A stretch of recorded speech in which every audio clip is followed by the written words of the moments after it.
it's really hard to just, when you're on a patrol with 100 other people, to just sit there and stop and say, oh, I want to stop and take pictures for 30 minutes. You don't have that luxury.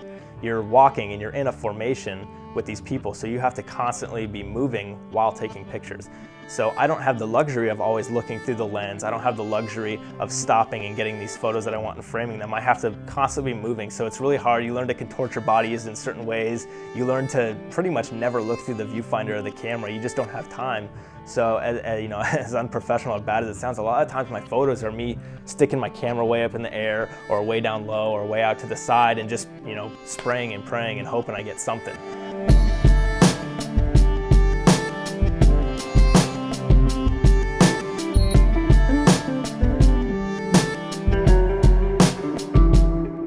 My name's Staff Sergeant Ryan Crane. I'm a photojournalist for the United States Air Force. I guess as long as I remember, I've always at least been around photography.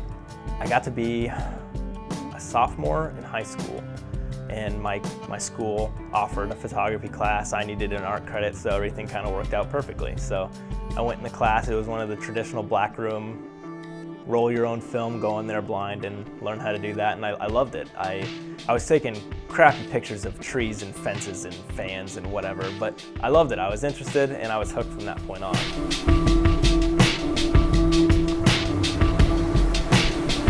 My dad was in the Air Force my whole life growing up. It's all I really knew. He told me, I was like, hey, there's these guys that run around on base and just take pictures all day. You could see about doing that. I'm like, that sounds perfect, sign me up. I was by no means an expert on photography when I came in, but I had a desire to learn. I had a passion for it. I really liked it. I'd bring my camera gear home every single night, and I would shoot stupid stuff in my dorms and practice doing different lighting, and I'd travel out and take pictures of people's cars and other people. I just liked to learn. I was online learning everything that I could, going to as many classes as I could, and ultimately just picking people's brains that knew more than I did. And it was just something that I really cared about, so I invested a lot of time into it. Yeah, I guess as experimental as it gets.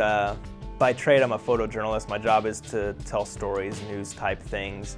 But in the Air Force, because we don't really have people who specialize in every single type of photography, you're encouraged to learn new things. So throughout the years, I've kind of taught myself a lot of studio techniques and maybe some long exposure type stuff, learning off-camera flash, different types of lighting situations, graphic illustrations, photo illustrations, just a lot of different types of photography, basically a jack of all trades, master of none type thing, where I get the ability to go out and try these things. I'm by no means like the best or anywhere near the best, but I learn along the way, and I guess that's what experimentation is about, is just trying different things and see how it works. And you learn a lot from it that way, I think.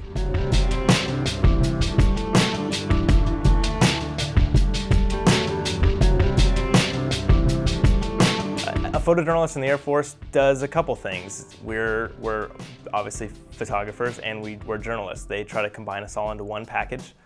More with less is basically what we're doing these days. So when I'm stateside, my job is to take pictures and to train. I do a lot of training stateside.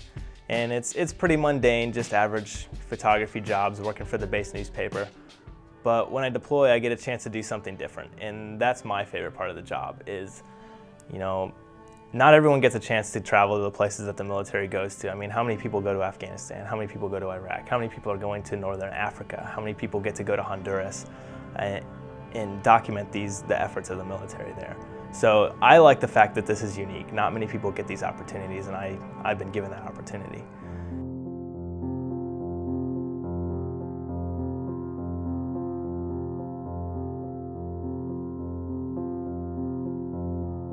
When you're deployed, there's a certain brotherhood, I guess, that you have of people that you're there with. You're all away from your family, you're away from your friends. You may or may not have met these people before. And I think it's just great that I get to go there and I get to tell their stories. That's my favorite part.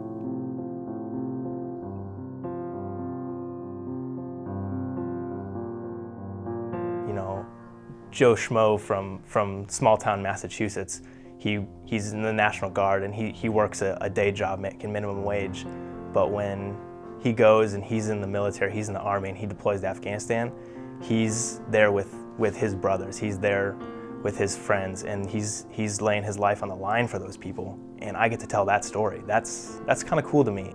In the Air Force, you're a photographer. You're not combat camera, you're not public affairs, you're a photojournalist, you're a photographer. Everyone is the same thing. We could all get pulled at any moment to deploy, and it's one of those things where no matter who you are, you have to be ready to go and enter a combat environment and put yourself in that kind of situation. As much as I want to, my job is to be a photographer at all times, but you never know when I'm gonna have to, turn off the camera and pick up a gun, or, help my buddy who just got shot. I have to know how to save his life. I have to know how to drive that truck, all while being able to take pictures. And I think that that's the most important part of that training is being able to understand when my job stops becoming being a photographer and turn into a soldier. There have been a few close calls where we've taken some pretty indirect, inaccurate fire, found some IEDs on the road where if we had not have found them, we would have taken casualties.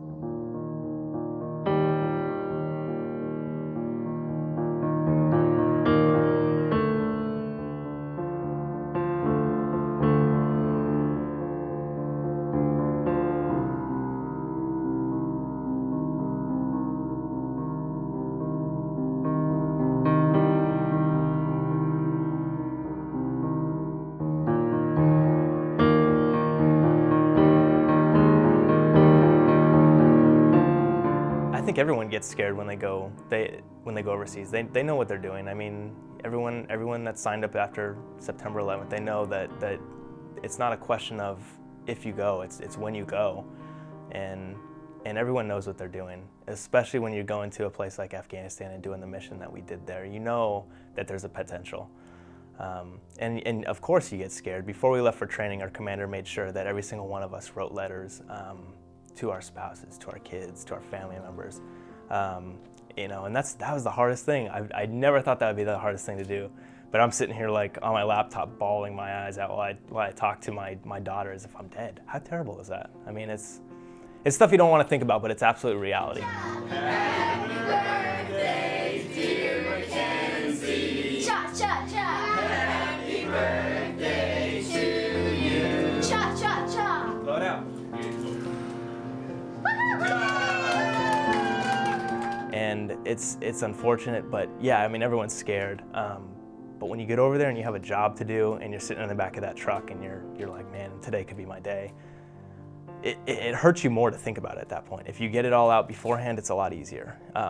If you're so scared that you can't react and you can't protect that guy next to you or do your job, then you're no help to anyone over there. So yes, to a certain extent, being scared and understanding the reality is a great thing, and it's a survival tool. But at some level, you have to be able to turn that off and just do your job. I think that's what's most important.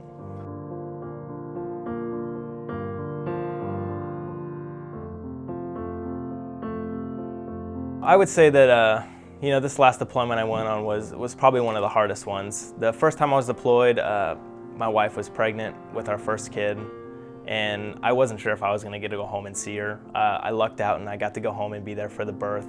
And then I really only missed a couple months of her when she was an infant, and I've been with her ever since. Well, this last one that I went on, I got tagged, and it was a year-long deployment with training. And that one was tough because, I mean, I'm missing essentially a whole year of my daughter's life. I mean, she's been alive for, at that point, a year and a half, and I'm about to go away for a whole other year. I mean, I'm missing literally half of her entire life over that period. So, I mean, it's always tough to leave family. It's definitely no fun. You're going to a place with people you've never met before, and it's kind of scary because you're like, well, I don't know if I'm gonna be able to do this. I don't know if my family's gonna be okay. Are they gonna get along without me? How's everything gonna work? But in the end, how you interact while you're deployed or while you're downrange is completely dependent on the support you have at home from your family. I don't know what I could do if I had to come off of a mission and go back to work and not be able to just jump on a computer and see my daughter on Skype, or go to a morale phone and talk to my mom. That's what drives you to do what you do every single day down there. If I had nothing to come back to, it would just make it that much harder. The fact that I've got people at home that care about me and they're there for me, that's an important thing. It's a huge lifeline for every single person who's deployed. I would say that it's probably one of the most important things.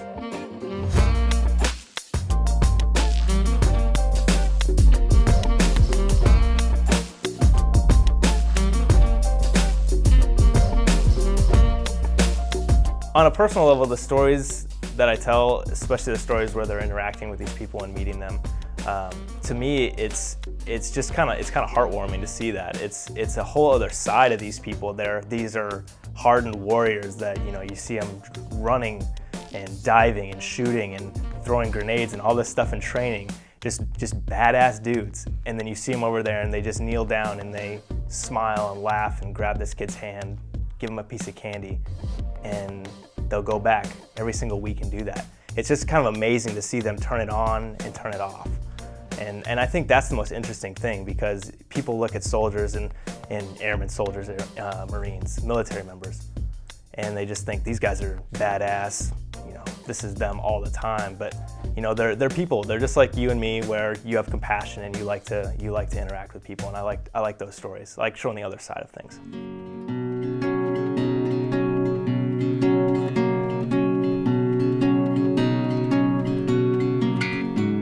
All right, so this photo, it was taken on a patrol. We were there for 3 days. We pretty much had little to no water, dropped off in the middle of the night. We started taking some pretty indirect fire, so we were hunkered down in this really tall grass in these little rice fields, and we were all just exhausted, nothing left to drink. And I was sitting there waiting for everything to kind of cool down, and I looked over at my buddy who's carrying the big 249. He's got ammo belts across his neck, and he's just dead tired. And I just kind of picked my camera up, and right through the blades of grass, he's sitting there, and you can tell that he's exhausted, and he's just like, when's this day gonna be over? And I was snap, snap, snap. I think it's like 3 frames total.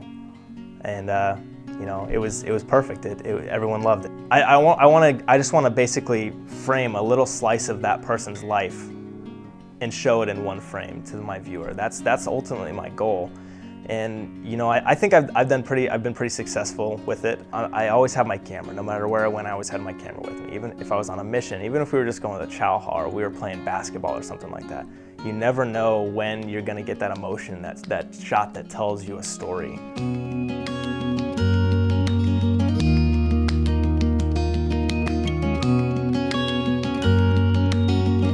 One time we were dismounted and clearing a valley right off the road where there were suspected IEDs. We've been blown up in that area before.